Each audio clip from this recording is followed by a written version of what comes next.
स्वागत है आप लोग का मेरे एक और नई वीडियो में। आज की इस वीडियो में हम बात करेंगे औरंगजेब की आखिरी इच्छा और अंतिम दिन में उसका कैसा बीतता था पूरा दिन। अंतिम खत और मुगल सम्राट की विदाई कैसे हुई, इसके बारे में भी हम आज की वीडियो में बात करेंगे।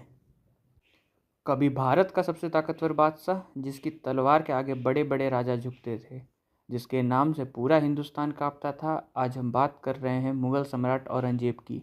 लेकिन इस वीडियो में हम जानेंगे वो हिस्सा जो बहुत कम लोगों को पता है, उसकी आखिरी इच्छा, उसका अंतिम खत और उसके आखिरी दिन कैसे बीतते थे। औरंगजेब मुगल वंश का छठा सम्राट था, जिसने अपने पिता शाहजहां को कैद में कर सत्ता हासिल की थी।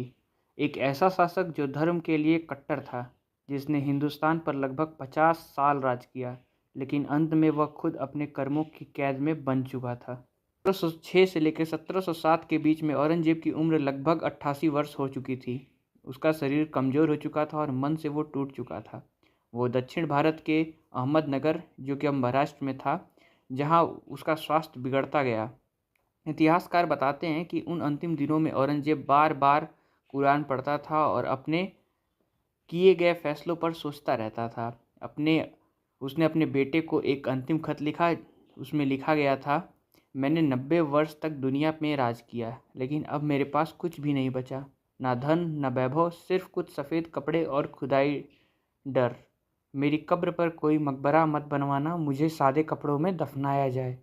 चलिए अब बात कर लेते हैं उनकी अंतिम इच्छाओं के बारे में। औरंगजेब की मुख्यतः 3 अंतिम इच्छाएं बताई जाती हैं। पहले पे मुझे बिना शाही तामझाम के दफनाया जाए। दूसरी थी मेरी कब्र पर कोई मकबरा न बने। तीसरी है मेरे पास जो भी पैसा है वो मेरे जनाजे में ही खर्च हो जाए। कहा जाता है कि औरंगजेब के पास सिर्फ 14 रुपये थे, जो उसने खुद के हाथों से टोपी सिलकर कमाए थे। उसने कहा था कि मेरा दफन इन्हीं पैसों से करना और कोई शाही खर्च मत करना। 3 मार्च 1707 को औरंगजेब ने इस दुनिया को अलविदा कह दिया। बाद महाराष्ट्र के एक साधारण कब्र में दफनाया गया, बिना किसी गुंबद या बड़ी मीनारों के। वो शासक जो ताजमहल जैसे मकबरों को देखता था, वो खुद एक ऐसी सादा मिट्टी में कब्र बन के दफन हो गया, जहां आज भी घासें उगती हैं।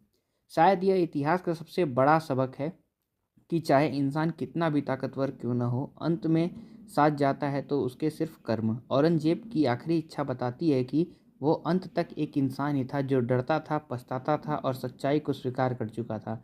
आप इस कहानी को कैसे देखते हैं? क्या औरंगजेब का अंत उसकी नियतियों का परिमाण था?